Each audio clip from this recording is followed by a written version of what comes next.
గజం కేవలం 23,000 రూపాయలతో 165 గజాల భూమి కేవలం 38 లక్షలు మాత్రమే. గవర్నమెంట్ వచ్చి ఎంత రోజులైందా? వచ్చిన 10 రోజులకే రేవంత్ రెడ్డి ముఖ్యమంత్రి అసెంబ్లీ పెట్టిండు.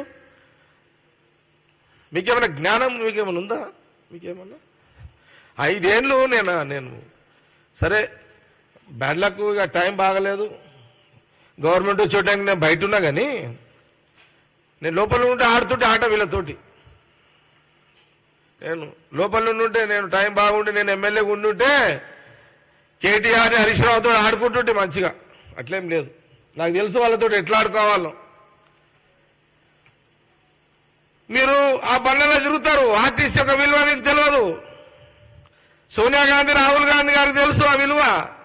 ఎందుకంటే వాళ్ళ ఆస్తులు వాళ్ళ చిరాస్తులు అన్నీ కూడా ఆనాడు మహాత్మా గాంధీ కాలం నుంచి తీసుకుంటే నెహ్రూ గారు, వాళ్ళ నాయన మోతీలాల్ నెహ్రూ గారు ఉన్న భూములు, ఆస్తులు, లక్షల కోట్ల ఆస్తులు ఇండిపెండెన్స్ కోసం ఇచ్చేసిన చరిత్ర వాళ్ళది. వాళ్ళకి తెలుసు ఆర్టీసీ బస్సు విలువ ఏందో వాళ్ళకి తెలుసు. సోనియా గాంధీ గారికి, రాహుల్ గాంధీ గారికి తెలుసు.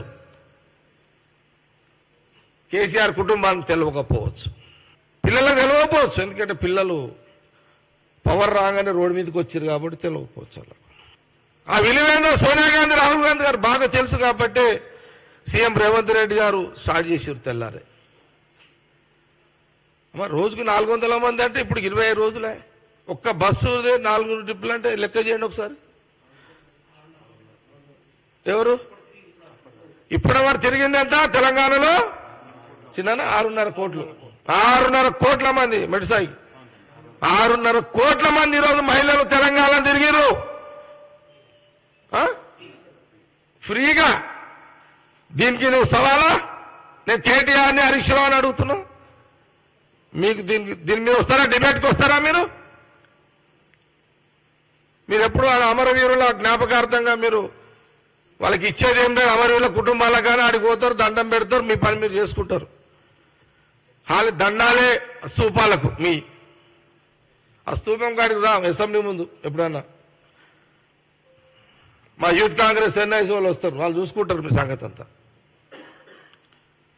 అరే ఏం ఇదంతా ఏం 10 రోజులకు మీరు ఎప్పుడైనా నేను అడుగుతున్నా, బీఆర్ఎస్ కేటీఆర్ని, హరీష్ రావుని అడుగుతున్నా, ఆ రోజు మీరు ఎంత సమయం మీకు ఇచ్చిర్రు? మీరు ఎప్పుడైనా బట్టి విక్రమార్క సిఎల్పి నాయకుడుగా మాట్లాడాలంటే ఎప్పుడైనా మైక్ ఇచ్చిరా? మీరు ఇవ్వలేదు. ఎందుకంటే మమ్మల్ని ఏం అడుగుతారో, ఏం ప్రశ్నిస్తారో, ఏం నిలదీస్తారో మీరు ఎప్పుడు ఇవ్వలేదు. కానీ ఆ రోజు స్పీకర్ గారు, మరి సిఎల్పి మా ముఖ్యమంత్రి గారు రేవంత్ రెడ్డి గారు, మీకు ఇది డెమోక్రసీ, కాంగ్రెస్ డెమోక్రసీ, ఎవరైనా మాట్లాడుకోవచ్చు, మీరు మాట్లాడుకోండి అని మీకు మైకులు స్వేచ్ఛగా వదిలేము. అదేదో 10 రోజులకే మీరు ఏదో అయిపోయిందని చాలా బాధ అనిపించింది మాకు. అది ఈరోజు మా పిఆర్ఓ అంటున్నాడు, హరి అంటున్నాడు, రిపోర్ట్ ఇస్తున్నాడు, గాంధీ భవన్లో రిపోర్ట్ ఉంది. 6.5 కోట్ల మంది మహిళలు ఈరోజు తిరుగుతున్నారు. అంటే ఇంకా 4 ఏళ్లలో ఎంతమంది మహిళలు ఈరోజు ఎంత హ్యాపీగా భారం లేకుండా ప్రయాణం. ఒక యాదగిరిగుట్ట పోవచ్చు, తెలంగాణ బస్సు ఎక్కడ పోతే అక్కడ మహిళలు ఫ్రీయే కదా. కాబట్టి ఇది ఈ విషయాన్ని కూడా గమనించాలి. ఇక రెండవది ఆరోగ్యశ్రీ. 10 లక్షలు ఆ రోజు సోనియా గాంధీ, రాహుల్ గాంధీ గారు చెప్పిండ్రు, ప్రజలు నమ్మిరు, మాకు ఓటేసిరు, సీఎం రేవంత్ రెడ్డి గారు అమలు చేసేసిండు. ఇప్పుడు అది కూడా 10 లక్షలు. ఇప్పుడు ఇల్లు అమ్మాల్సిన అవసరం లేదు. ఒక భార్య, ఒక భర్త, భార్య బాగాలేకపోతే భార్య, తమ్ముడు బాగాలేకపోతే అన్న, తల్లికి బాగాలేకపోతే కొడుకు, భర్తకు రాగలేకపోతే భార్య బంగారం అమ్మాల్సిన అమ్మ లేదు, భర్త ఇల్లు గిరి పెట్టాల్సిన అమ్మ అవసరం లేదు.